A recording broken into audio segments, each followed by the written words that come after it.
بسم اللہ الرحمن الرحیم۔ السلام علیکم۔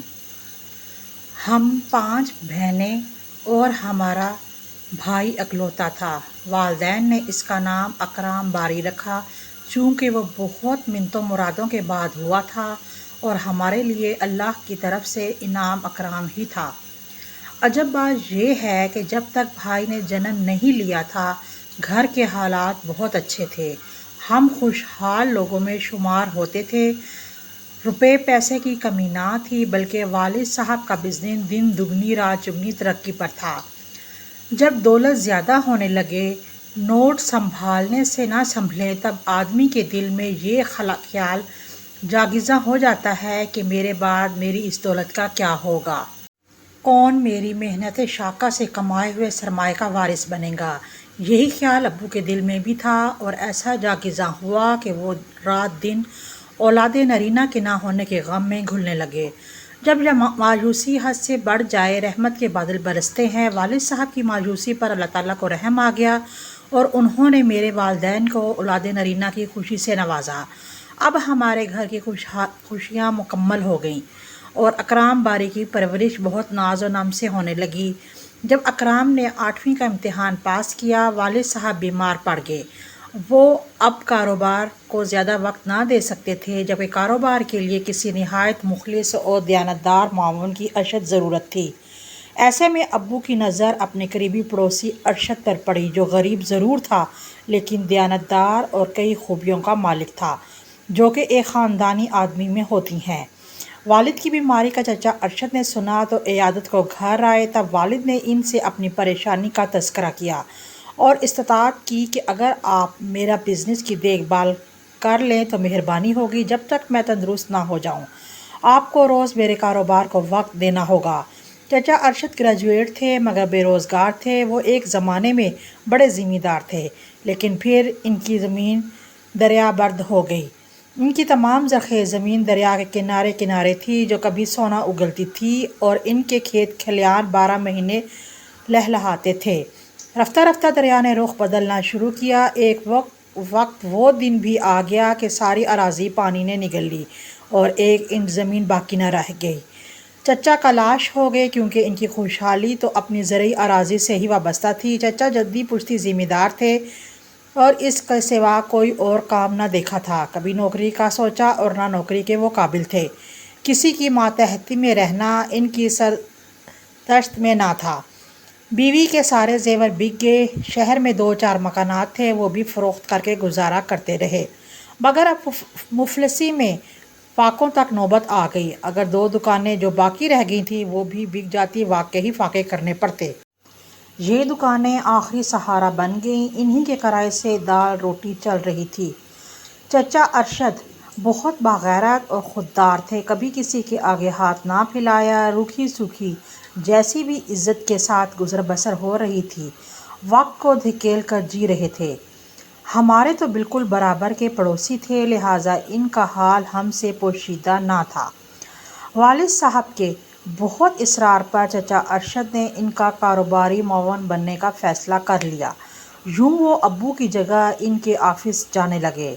اگرچہ کاروبار کا تجربہ نہ تھا مگر اپنی فہم و فراست سے بزنس کی ڈولتی ناؤ کو سنبھال لیا۔ والد صاحب کو کینسر تھا، یہ بیماری طویل ہوتی ہے۔ شروع میں پتہ نہ چلا، جب پتہ چل گیا تو ابو کو بے حد تشویش لاحق ہو گئی۔ بھائی اکرام بھی FA کا طالب علم تھا، اس کی تعلیم ہی مکمل نہ ہو سکی تھی، بھلا وہ کیوں کر کاروبار سنبھال سکتا تھا۔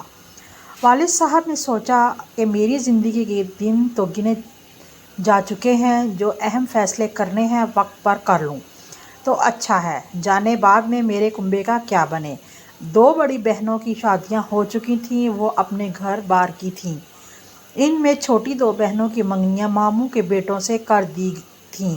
میں اور اکرام باری باقی رہ گئے تھے۔ والد صاحب کو اپنے کاروبار کے ساتھ ساتھ ہماری بھی فکر تھی۔ ایک روز انہوں نے فیصلہ کیا کہ وہ بیٹے کی شادی کر دیں تاکہ ان کا سہرا دیکھ لیں۔ اکرام بعد میں خود کوشش کے بعد بہن کا کوئی اچھا رشتہ تلاش کر لے گا۔ بہت غور و فکر کے بعد وہ اس نتیجے پہ پہنچے کہ چچا ارشد کی بیٹی سے بہتر اور کوئی رشتہ اکرام کے لیے نہیں ہو سکتا۔ ایک تو وہ اچھے خاندان کی فرد تھے اور قسمت نے ان کو مفلس کیا تھا، دوم یہ کہ اس وقت بے حد ضرورت مند تھے، دیانتداری سے ابو کا کاروبار سنبھالے ہوئے تھے۔ انہوں نے اس برے وقت میں ساتھ نہ دیا ہوتا تو ہم بھی مفلسوں کا لاش ہو جاتے۔ ابو کی سوچ ضرورت وقت کے تحت بری نہ تھی۔ ان کے بعد اکرام باری نے ہی کاروبار سنبھالنا تھا اور ابو کا مرض تیسری سٹیج پر تھا، تو اب اگر چچا ارشد اکرام باری کا سہارا نہ بنتے تو کاروبار ٹھپ ہو جاتا۔ بزنس کی شدت بھی تو میرے بھائی میں ابھی تک نہیں آئی تھی، وہ تو گھر سے کالج اور کالج سے گھر تک ہی رہ گیا تھا۔ بے تحاشا روپیہ والد صاحب کی بیماری پر لگ گیا۔ ان کو ماموں جان بیرون ملک بھی علاج کے لیے لے کر گئے، مگر کینسر کے مرض میں شفا تو شاید قسمت والوں کو ملتی ہوگی۔ جب ان کا وقت بہت نزدیک آ گیا تو ابو نے چچا سے کہا کہ تم اس کو اپنی فرزندی میں لے لو، میرا بیٹا ہر قسم کی بری عادتوں سے پاک اور بری سوسائٹی سے دور ہے، اس کو کاروبار کی شدت، تمہاری بھی ایک ہی بیٹی ہے جو بلا شراکت غیر میرے ترکے کی مالک ہو جائے گی۔ چچا نے رشتہ قبول کر لیا، دولت کی لالچ میں نہیں بلکہ ان کو میرے والد سے محبت اور انسیت تھی۔ والد صاحب کی آخری خواہش پوری ہو گئی، انہوں نے بیٹے کے سر پر صحرا سجا دیکھ لیا۔ اکرام باری کی شادی کے ہفتے بعد وہ اللہ کو پیارے ہو گئے۔ جس گھر میں چند روز پہلے شادیانہ بج رہے تھے وہاں سوگواری چھا گئی، مگر موت بھی ایک اٹل حقیقت ہے، اس سے کسی کو مفر نہیں۔ والد صاحب تو پھر بیمار تھے، پھر سبھی ذہنی طور پر اس بات پر تیار تھے کہ وہ آج کل کے مہمان ہیں۔ چند دن کی سوگواری کے بعد حالات معمول پر آ گئے۔ بھائی نے BA کے دوسرے سال کا امتحان دیا اور پھر چچا ارشد ان کو اپنے ساتھ ابو کے آفس لے جانے لگے تاکہ وہ رفتہ رفتہ کاروبار کو سمجھ لیں۔ 1 سال تک وہ وقتی طور پر بزنس کو ٹائم دیتے رہے۔ جوں ہی BA فائنل کے پرچے ہو گئے، بھائی نے باقاعدہ آفس جانا شروع کر دیا اور والد کا کاروبار اپنے ہاتھ میں لے لیا۔ خدائی کرنے کے کچھ عرصہ بعد چچا ارشد بیمار پڑ گئے۔ اب اکرام اکیلا ہی بزنس کی دیکھ بھال کرنے لگا تھا۔ وہ کم عمر اور ناتجربہ کار ہونے کے ساتھ ساتھ بہت سیدھا بھی تھا۔ بابا جان کے 2 ملازموں نے آپس میں ملی بھگت کر رکھی تھی، وہ بے ایمانی سے بزنس میں مفاد حاصل کرنے کی خاطر چچا ارشد کو ہٹانے کے در پہ تھے۔ جب وہ بیماری کے باعث غیر حاضر ہوئے تو ان کو موقع مل گیا، اکرام کو گھیرا اور اپنے مفاد حاصل کرنے لگے۔ لالچ بری بلا ہے۔ میرے بھائی کو زیادہ منافع کا لالچ دے کر صحیح ڈگر سے ہٹا دیا اور کاروبار کو تزیلی کی جانب لے گئے، یہاں تک کہ بینکوں کے قرضے چڑھ گئے۔ بالآخر ایک دن ایسا آیا کہ ہمارا کاروبار دیوالیہ ہو گیا اور ہم لوگ کا لاش ہو گئے۔ اب بیمار چچا ارشد کا آسرا رہ گیا تھا۔ وہ بیچارے سفید پوش تھے، پھر بھی جس قدر ان سے ہو سکتا ہماری امداد کرتے تھے۔ اکرام نے نوکری تلاش کرنے کی کوشش شروع کر دی۔ چچا کی کوشش سے میرے بھائی کو ایک مناسب نوکری مل گئی اور کھینچ تان کر گزارا ہونے لگا۔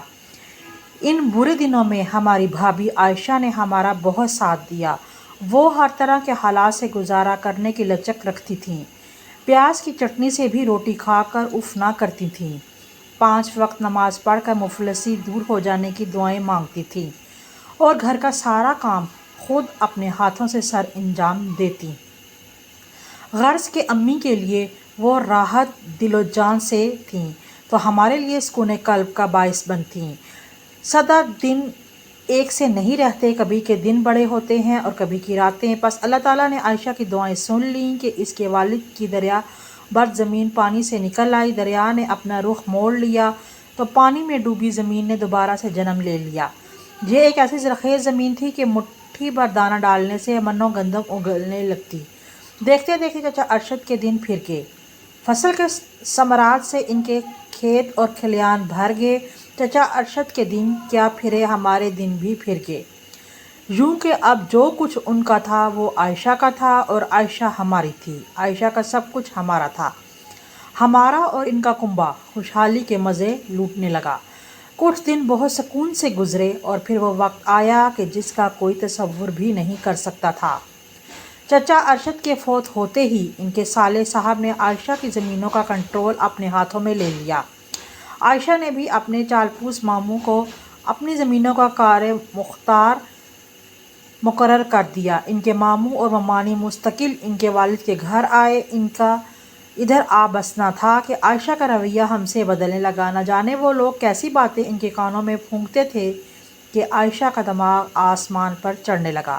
اب وہ ہم سے حقارت آمیز سلوک کرتی، یہاں تک کہ ساس اور شوہر کو بھی کچھ گردانتی نہیں تھی۔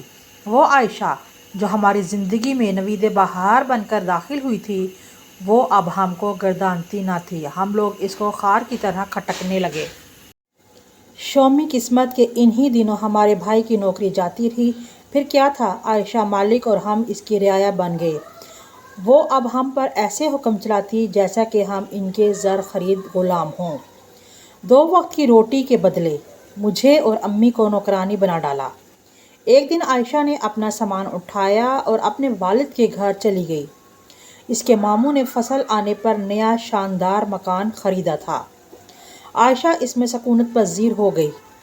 اکرام کو بھی اپنے ساتھ لے گئی اور ہم کو ہمارے ابو کے گھر چھوڑ گئی۔ ہم کو اپنے بھائی کے چلے جانے کا دکھ تو تھا، لیکن امی کہتی تھیں یہ بہتر ہوا۔ اب کم از کم وہ ہم پر حکم تو نہیں چلائے گی، ہم اپنے گھر سکون سے رہ سکیں گے۔ البتہ امی اور میں کبھی کبھار بھابھی کے گھر بھائی اکرام سے ملنے جاتے، تب عائشہ ہم سے سیدھے منہ بات نہ کرتی، ہم کو بچا کچا کھانا دیتی اور سرونٹ کوارٹر میں ٹھہراتی۔ اکرام بھائی کو برا تو لگتا، مگر بیوی کے رعب سے مجبوراً چپ رہتے کہ سبھی کچھ زمین، مکان، مال، دولت تو عائشہ کا تھا۔ اکرام بھائی ہم سے بس اس قدر کہتے تھے کہ میں خود ملنے آ جاؤں گا، آپ یہاں نہ آیا کریں۔ بھائی بھی بھابھی کی زمینوں کی دیکھ بھال کرتے تھے، جس کے عوض ان کو کچھ رقم عائشہ کے ماموں دیتے تھے، تو اس رقم سے وہ ہمارا خرچہ پورا کرتے تھے۔ یہ بات بھی عائشہ کو بہت کھٹکتی تھی۔ ہماری معاشی حالت اچھی نہ رہی تھی۔ میرے لیے اچھے رشتے نہ آتے، جو رشتے آتے گھٹیا اور ہمارے لائق نہ ہوتے، تب امی انکار کر دیتی تھیں۔ یوں میری شادی کی عمر نکلی جاتی تھی۔ امی کو میری فکر تھی اور میں یہ سوچتی تھی کہ اگر میری شادی ہو گئی تو پھر میری ماں کا کیا بنے گا؟ وہ تو بالکل اکیلی ہو جائیں گی۔ مسلسل اہانت آمیز سلوک سے دل برداشتہ ہو کر ہم نے بھابھی کے پاس آنا جانا ختم کر دیا۔ وہ یہی چاہتی تھیں کہ ہمارا بھائی بھی ہم سے کوئی ناطہ نہ رکھے۔ بس انہوں نے بھائی اکرام پر پابندی لگا دی کہ جب وہ نہیں آتے پھر تم کیوں ان سے ملنے جاتے ہو۔ بھائی سے قسم اٹھوائی کہ اپنے والدین کے گھر نہ جایا کرو۔ 2 بچے ہو چکے تھے۔ اکرام بھائی بیوی بچوں کو نہیں چھوڑ سکتے تھے، سو انہوں نے ہم ہی کو چھوڑ دیا اور ہم سے کنارہ کر لیا۔ وہی ہوا جس کا ڈر تھا۔ بھائی ہمارا رہا اور نہ ہم بھائی کے رہ گئے۔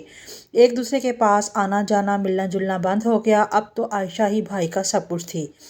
اس وقت اکرام کو اپنی غلطی کا احساس نہ ہوا، شاید کہ آنکھوں پر امارت کی پٹی بن گئی تھی۔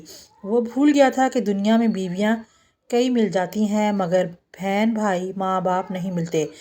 تن آسانی میں اس نے حقیقی رشتوں کو کھو دیا۔ ماں نے بھائی کو کبھی بد دعا نہ دی، مگر ٹوٹے دلوں کا صبر تو پڑ ہی جاتا ہے۔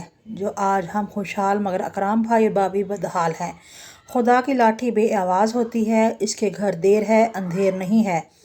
بھائی کے ماموں کو ہارٹ اٹیک ہوا، وہ اللہ کو پیارے ہو گئے۔ ان کی وفات کے بعد پتہ چلا کہ اراضی عائشہ کے ماموں نے کاغذات میں رد و بدل کروا کر اپنے بچوں کے نام کرائی تھی۔ اب وہی اس اراضی کے مالک و مختار تھے۔ کار، بنگلہ، گھر کا فرنیچر تک ان لوگوں نے اپنے قبضے میں لے لیا۔ ایک دن آیا جب اکرام بھائی اپنی بیوی اور بچوں سمیت ہمارے در پر آ پڑے۔ امی نے خندہ پیشانی سے بہو اور بیٹے کو استقبال کیا، منہ سے ایک لفظ نہ کہا۔ میں نے ایک اسکول میں بطور ٹیچر ملازمت کی اور پھر میری شادی میرے کلی کے توسط سے ایک خوشحال زمیندار گھرانے میں ہو گئی۔ میرے پاس کسی شے کی کمی نہ تھی۔ والدہ کی بھی میرے شوہر دیکھ بھال کرتے تھے۔ جس گھر میں میری والدہ اقامت پذیر تھیں وہ ہمارے والد صاحب کا تھا، لہٰذا اس پر اکرام کا بھی حق تھا۔ وہ اب بیوی بچوں کے ہمراہ اسی سائبان تلے آ گئے۔ میرے شوہر بارسوخ آدمی تھے، انہوں نے اکرام بھائی کو بینک میں اچھی ملازمت دلوا دی۔ یوں ان کا گزارا بہتر ہو گیا۔ اب بھائی اور بھابھی کو عقل آئی کہ دولت ہی سب کچھ نہیں ہوتی، اصل قیمتی اثاثہ تو حقیقی رشتے ہوتے ہیں۔ عائشہ نے امی سے معافی مانگی اور پہلے کی طرح ان کی خدمت کرنے لگی۔ کہتی تھی آپ کی دعاؤں سے خدا نے ہم کو تو نگر کیا ہے، اگر ہم نے آپ کی توہین کی، اللہ تعالیٰ نے سب دولت ثروت واپس لے لی۔ اب تو وہ زمین جو ماموں زادوں نے ہم سے چھینی تھی وہ بھی ان کے پاس نہ رہی۔ دریا نے پھر سے اسے آگے بڑھ کر اپنے وجود میں سمو لیا۔ دریا کے کنارے جو زمینیں ہوتی ہیں وہ بے حد زرخیز تو ہوتی ہیں، مگر ان کی بقا کا انحصار دریا کی وسعت اور اس کے بدلتے مزاج پر ہوتا ہے۔ جب دریاؤں میں سیلاب آ جاتے ہیں یا زیادہ پانی کی وجہ سے بڑی چھالیاں آتی ہیں تو وہاں بنی ہوئی بستیاں اور کھڑی فصلوں کے نام و نشان تک باقی نہیں رہتے، اور یہی رنگ زمانے کا ہے۔ آج کوئی تو نگر ہے تو کل کوئی مفلس ہو جاتا ہے، آج کوئی عروج پر تو کل خاک سے مل کر خاک ہو جانا اس کا مقدر بن جاتا ہے۔ بس یہی قانون قدرت ہے، باقی دائم و قائم تو اللہ کی ذات ہے جو ہمیشہ سے ہے اور ہمیشہ باقی رہے گی۔ کہانی پسند آنے پر اس کو لائک، شیئر اور سبسکرائب کریں۔ شکریہ۔